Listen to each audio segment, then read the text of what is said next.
గుజరాత్ అహ్మదాబాద్లో ఉన్న Sardar Vallabhbhai Patel international airport నుంచి లండన్కి వెళ్తున్న విమానంకి అయితే ప్రమాదం జరిగింది. ఈ విమానం టేక్ ఆఫ్ అయిన 9 నిమిషాల్లోనే ఈ ప్రమాదం అయితే జరిగిందనమాట.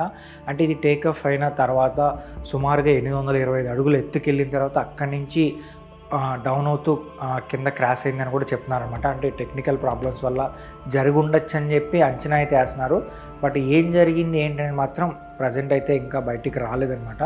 ఈ విమానంలో అయితే మాత్రం సుమారుగా 242 మంది ప్రయాణికులు అయితే ఉన్నారు. అలాగే 12 మంది క్రూ సభ్యులు అయితే ఉన్నారంట. మొత్తంగా 254 మంది అయితే ఈ విమానంలో ఉన్నారని తెలుస్తుంది. అండ్ ఈ విమానం పేరు వచ్చి AA171. ఇది బోయింగ్ విమానం అనమాట. అంటే వైట్ బాడీ ఉంటుంది.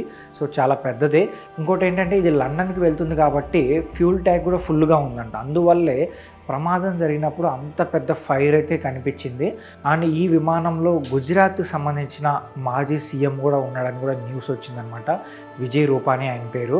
ఆయన కూడా ఉన్నారని చెప్పి న్యూస్ అయితే బయటకు వస్తుంది. బట్ అది అఫీషియల్గా ఇంకా తెలియలేదు.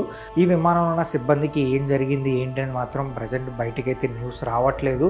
ప్రజెంట్ అయితే మాత్రం అక్కడ రెస్క్యూ సిబ్బంది అలాగే ఫైర్ ఫైటర్స్ అలాగే పోలీసులు అందరూ ఉన్నారనమాట. సో వాళ్ళైతే అక్కడ ఉన్న వాళ్ళని హాస్పిటల్కి అయితే తీసుకెళ్తున్నారు. మరొక ప్లస్ పాయింట్ ఏంటంటే ఈ విమానం క్రాష్ అయిన ప్రదేశానికి సో దగ్గరలోనే ఒక హాస్పిటల్ అయితే ఉందన్నమాట. సో ఇది ఒక ప్లస్ పాయింట్ అని చెప్పొచ్చు. ఎందుకంటే ఒకవేళ అక్కడ ఉన్న వాళ్ళకి ఏదైనా గాయాలైనా వెంటనే వాళ్ళని మనం హాస్పిటల్కి తీసుకెళ్ళచ్చు కాబట్టి సో వెంటనే కాపాడచ్చు కాబట్టి సో అదొక ప్లస్ పాయింట్ అయితే చెప్పచ్చు అనమాట. అండ్ ఈ విమానం నడుపుతున్న పైలట్స్ అయితే ఉన్నారు కదా, వాళ్ళకి మంచి అనుభవం ఉందని చెప్తున్నారు. బట్ ఈ ప్రమాదం ఎలా జరిగిందని మాత్రం తెలియట్లేదు.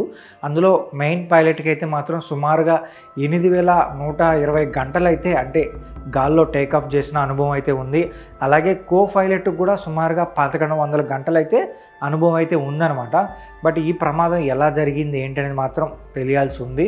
సో ఇప్పటి వరకు అయితే టెక్నికల్ రీజన్స్ వల్ల ఈ ప్రమాదం జరిగిందని మాట్లాడుకుంటున్నారు.